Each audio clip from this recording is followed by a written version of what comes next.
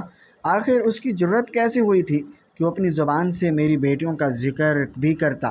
تب تو میری چہرے پر سخت آ گئی تھی اور غصے سے آنکھوں میں آنسو بھی آ گئے تھے، اور مگر میں نے انہیں بہنے نہیں دیا تھا اور خود پر ضبط کیا تھا، کیونکہ میں جانتی تھی کہ اگر اس دن بھی میری خاموش رہتی تو کل وہ اور بڑھ جائے گا۔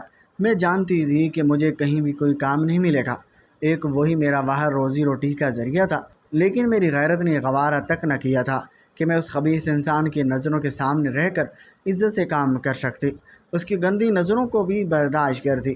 تب میں نے سب اللہ پر چھوڑا تھا اور اس مینیجر کے منہ پر تھوک کر اس کی نوکری چھوڑ کر گھر آ گئی تھی، کیونکہ کام تو مجھے دوبارہ مل ہی سکتا تھا، لیکن ایک بار میری عزت چلی جاتی تو شاید اس کا خمیازہ میری بچیوں کو ساری عمر کے لیے بھگتنا پڑتا۔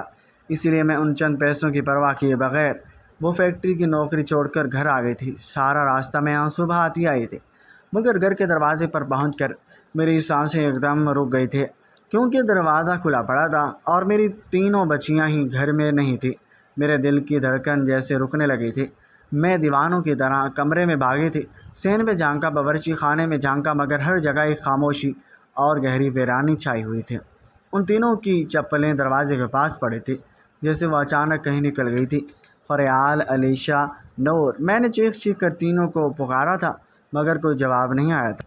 میرے آنسو اب آنکھوں سے ڈھلنے لگے تھے اور دروازہ کھلا ہونے کا مطلب صاف تھا، یا تو کسی نے گھر میں زبردستی داخل ہو کر انہیں اٹھایا تھا، یا پھر وہ کسی خطرے سے بچنے کے لیے خود باہر نکل گئی تھی، کیونکہ میں نے انہیں تو سختی سے ہدایت کر رکھی تھی کہ کچھ بھی ہو جائے جب تک میں گھر نہ آ جاؤں وہ دروازہ نہیں کھولیں گی۔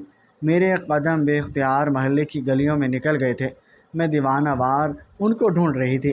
میں نے محلے کے لوگوں سے پوچھا تھا اور راہ چلتے لوگوں کو روکا تھا، ہر چہرے سے فریاد کی تھی، کیا کسی نے میری بچیوں کو دیکھا تھا؟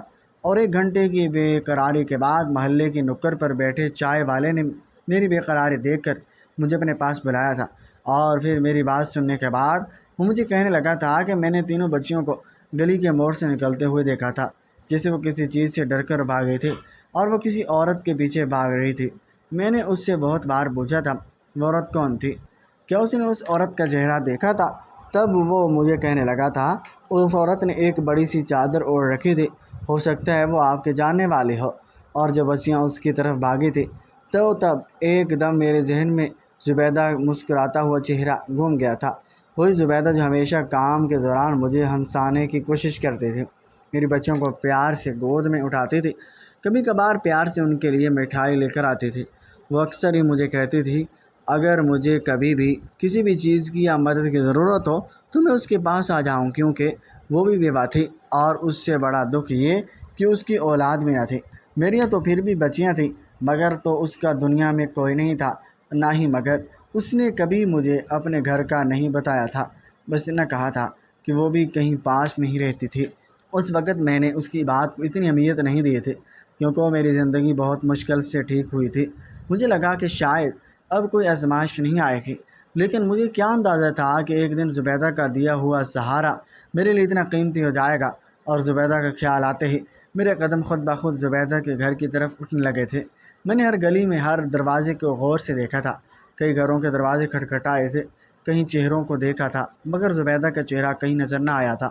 کئی گھنٹوں کی تلاش، ایک ایک گلی میں زبیدہ کا نام لے لے کر پوچھا، آخر کار مجھے اس کا گھر مل گیا تھا اور میری جان میں جان آئی تھی۔ میں نے دھڑکتے دل کے ساتھ اس دروازے پر دستک دی تھی، دروازہ کھلا اور سامنے واقعی زبیدہ ہی تھی، اور میں اندر چلی گئی تھی۔ سامنے سے تینوں بیٹیاں میری طرف لپکی تھیں اور ان کی آنکھوں میں خوف اور چہرے پر سوکھے ہوئے آنسو تھے، اور وہ مجھے کہنے لگی تھی کہ کوئی بار بار گھر کا دروازہ زور زور سے لپٹ رہا تھا اور وہ ڈر گئی تھی۔ جب کافی دیر تک کوئی دستک نہ ہوئی تھی تو وہ گھر سے نکل گئی تھی اور ان کو زبیدہ گلی میں مل گئی تھی اور وہ اس کے ساتھ آ گئی تھی۔ میری آنکھوں سے آنسو جھلک پڑے تھے اور میں نے ان تینوں کو سینے سے لگا لیا تھا، اور جیسے ساری دنیا کی طاقت میرے اندر آ گئی تھی۔ اس دن میں نے فیصلہ کر لیا تھا کہ اب میں کسی فیکٹری میں یا کسی مرد یا کسی سہارا دینے والے کے در پر نہیں جاؤں گی، بلکہ گھر میں رہوں گی اور اپنی بچیوں کے ساتھ رہ کر میں کوئی کام کر لوں گی۔ مگر ان کو اکیلا نہیں چھوڑوں گی۔ اور پھر میرے ذہن میں ایک خیال آیا تھا۔ میں نے اپنے ذہن میں ایک کونے میں بیوٹیشین کا سامان رکھنے کا فیصلہ کر لیا تھا، کیونکہ تھوڑا بہت تو میک اپ مجھے آتا ہی تھا۔ ویسے بھی وہ محلہ ایک گاؤں کے قریب ہی تو تھا جہاں میں رہتی تھی، اور وہاں کوئی بھی پارلر نہیں تھا۔ تب میں نے کچھ اپنا پرانا سامان رکھا تھا، اور تب وہ زبیدہ ہی تھی جس نے اپنا پرانا میک اپ باکس مجھے لا دیا تھا۔ اسی دن محلے کی کچھ لڑکیاں مجھ سے مہندی لگوانے آ گئی تھی۔ میں نے ڈر ڈر کر ان کو مہندی لگوائی تھی، اور کہیں ان کو پسند آئے یا نہ، لیکن ان کو وہ پسند آ گئی۔ اور وہ پہلا دن تھا جب میری محنت کی پہلی کمائی میرے ہاتھ آئی تھی۔ صرف 400 روپے تھی، مگر ان میں سکون تھا، تحفظ تھا، اور سب سے بڑھ کر عزت ہے۔ پھر میں نے اپنی پرانی سلائی مشین نکال لی تھی جو میری اماں کی تھی، اور انہوں نے جہیز میں مجھے دے دی تھی، اور میں نے اسے صاف کیا اور دوبارہ چلانے لگی، کیونکہ کپڑے سلائی کرنے کا ہنر تو مجھ میں پہلے ہی سے ہی تھا۔ پھر محلے کی لڑکیاں میرے پاس آنے لگی تھیں اور اپنے کپڑے سلوانے لگی تھیں۔ میں نے اپنے دونوں بڑی بیٹیوں کو بھی ساتھ بٹھا لیا تھا، اور جو اس وقت 15 سال کی تھی۔ میں ان کو بس یہی کہتی تھی کہ کسی کے سامنے جھکنے سے بہتر ہے اپنے پیروں پر کھڑا ہونا۔ اور پھر چند مہینوں کی محنت سے میرے صحن کا بیوٹی کارنر ایک چھوٹی سی دکان میں بدل گیا تھا۔ میں نے محلے کی 1-2 لڑکیوں کو بھی اپنے ساتھ ہی کام پر لگا لیا تھا، اور پھر ہم 3 عورتیں مل کر عزت کی روٹی کمانے لگی تھی۔ ایک دن میری بڑی بیٹی فریال اسکول سے آ کر مجھے کہنے لگی تھی کہ ٹیچر کہہ رہی تھی اگر اس کی فیس وقت پر جمع ہو جائے تو اسے اسکالرشپ مل سکتی تھی۔ میں نے اس رات روٹی بھی نہیں کھائی تھی، اور تاکہ اگلے دن فریال کی فیس جمع کر سکوں، اور اگلے دن اس کو وہ اسکالرشپ مل گئی تھی۔ آج کئی سال گزر چکے ہیں۔ میری دکان اب زرنب بیوٹی کارنر کے نام سے مشہور ہے۔ میری ہر بیٹی اسکول میں ٹاپ کر رہی ہے۔ چھوٹی نور اب قرآن حفظ کر رہی ہے، علیشہ ڈاکٹر بننے کا خواب دیکھ رہی ہے، اور فریال کالج میں کمپیوٹر سائنس پڑھ رہی ہے، اور میں ان کے پیچھے نہیں بلکہ ان کے ساتھ کھڑے ہوں۔ میں نے اپنی بچیوں کو صرف جینا نہیں سکھایا بلکہ عزت سے جینا سکھایا ہے۔ کبھی کبھی میں سوچتی ہوں کہ جب دنیا ہمیں توڑنے کی کوشش کرے تو ہمیں بس اتنا یاد رکھنا چاہیے، اگر ہم عورت ہیں، ماں ہیں، تو ہم میں کائنات کو بدلنے کی طاقت ہے، لیکن شرط بس یہ ہے ہمیں بس جھکنا نہیں ہے، کبھی نہیں، کسی کے لیے نہیں، چاہے حالات جیسے بھی کیوں نہ ہوں۔ ناظرین، اس امید کے ساتھ ہمیں اجازت دیجیے، ملتے ہیں جلد نئی ویڈیو کے ساتھ، تب تک اللہ۔